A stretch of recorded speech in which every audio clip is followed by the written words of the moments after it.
सोचिए, हिमालय की वो ऊंचाइयां जहां हवा भी मानो कुछ कहना चाहती है, वहां एक ऐसी खौफनाक कहानी छुपी है जो रोंगटे खड़े कर दे। आज हम उसी रहस्य से पर्दा उठाएंगे, अछारी चोटियों के उन चमकीले पहरेदारों का राज। पर एक बात है, इस राज को जानने का बस एक ही तरीका है, खुद वहां जाना। और ये सफर, यकीन मानिए, जितना रोमांचक लगता है उससे कहीं ज्यादा खतरनाक है। तो तैयार हो जाइए, चलिए इस रहस्यमयी दुनिया में उतरते हैं। तो ये सब शुरू कहाँ से होता है? ये शुरू होता है पहाड़ों में गूंजती उन हल्की हल्की आवाजों से, आचारी परियों की कहानी से। और हाँ, ये कोई बच्चों वाली कहानी बिल्कुल नहीं है। तो आखिर ये अचारी परियां हैं क्या चीज? देखिए, ये वैसी नहीं है जिनके बारे में हम किस्से कहानियों में सुनते हैं। नहीं, ये तो छोटे, बिल्कुल इंसानों की तरह दिखने वाले चमकदार जीव हैं। और कहते हैं कि ये तभी दिखते हैं जब सूरज डूब रहा हो, वो भी हिमालय के एकदम वीरान इलाकों में। अब जो वहां के लोग बताते हैं, उनके हिसाब से इनसे मिलना कोई अच्छी बात नहीं होती, बल्कि बहुत खतरनाक होता है। ये ज्यादातर उत्तराखंड और हिमाचल प्रदेश जैसी जगहों पर नजर आती हैं। और ये करती क्या है? एक धीमी गुनगुनाती सी आवाज निकालती हैं, जिससे यात्री अपने सही रास्ते से भटक जाते हैं और अक्सर वो फिर कभी लौट कर नहीं आते। अब सवाल ये उठता है कि क्या ये सब सिर्फ सुनी सुनाई बातें हैं, मतलब चरवाहों और भिक्षुओं की कहानियां, या फिर इसके पीछे कोई सच्चाई, कोई सबूत भी है? चलिए जरा सदियों से जमा हुए सबूतों की इस पगडंडी पर चढ़कर देखते हैं। और सबसे हैरान करने वाली बात पता है क्या है? ये कोई आज की कहानी नहीं है। 19वीं सदी में जो ब्रिटिश खोजकर्ता आए थे ना, उनके लॉग्स में भी ऐसी ही अजीब घटनाओं का जिक्र मिलता है। मतलब ये कहानियां पीढ़ी दर पीढ़ी चली आ रही हैं।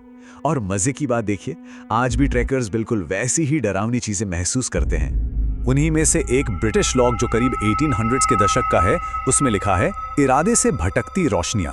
सोचिए, सिर्फ रोशनियां नहीं, इरादे से भटकती। मतलब ऐसा लग रहा था जैसे उन रोशनियों का कोई मकसद था, कोई इरादा। और आज की तारीख में भी ट्रैकर्स लगभग यही कहानी बताते हैं। कहते हैं कि उनके गैजेट्स जैसे फोन या कंपास अचानक काम करना बंद कर देते हैं, तापमान अचानक से बहुत ज्यादा गिर जाता है और समझ ही नहीं आता कि कौन सी दिशा में है।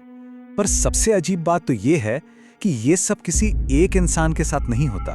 अक्सर ग्रुप में मौजूद कई लोग एक ही साथ एक ही चीज देखते हैं। तो ठीक है, ये तो हुई कहानियों और अनुभवों की बात। लेकिन हर रहस्य की तरह विज्ञान का भी तो अपना एक पक्ष होता है ना? तो चलिए अब जरा लॉजिक और साइंस की नजर से देखते हैं कि क्या इन चमकीली रोशनियों की कोई साइंटिफिक वजह हो सकती है। तो देखिए, साइंस के पास कुछ थियरीज हैं। एक ये कि ये जो चमकदार चीजें दिखती हैं, वो बॉल लाइटनिंग का एक रूप हो सकती हैं। और वो जो गुनगुनाने जैसी आवाजें और दिशा का भ्रम होता है, वो शायद दलदली गैसों की वजह से हो, या फिर बहुत ज्यादा ऊंचाई पर दिमाग को ऑक्सीजन कम मिलने से होने वाले वहम की वजह से। लेकिन इन सभी साइंटिफिक वजहों में एक बहुत बड़ी कमी है।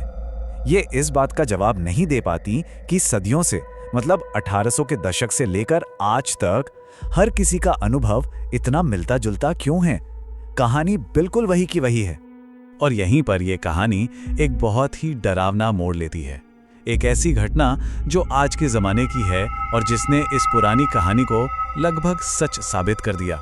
हम बात कर रहे हैं एक फिल्म मेकर की और उसकी आखिरी रिकॉर्डिंग की।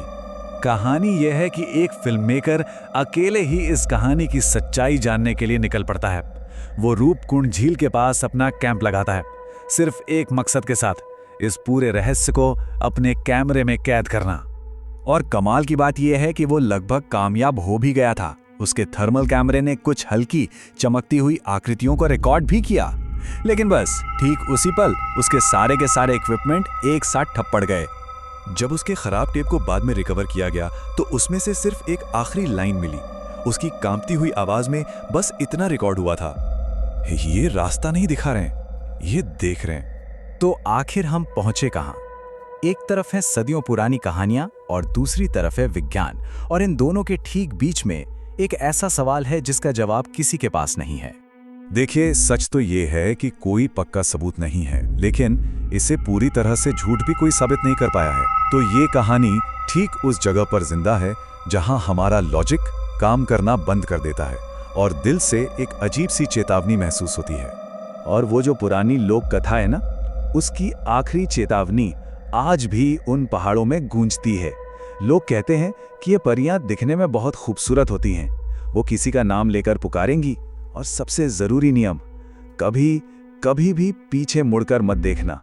तो आखिर में सवाल बस यही है कि अगर कभी घने अंधेरे में पहाड़ों की उस खामोशी में किसी का नाम पुकारा जाए, तो क्या वो इंसान खुद को पीछे मुड़ने से रोक पाएगा?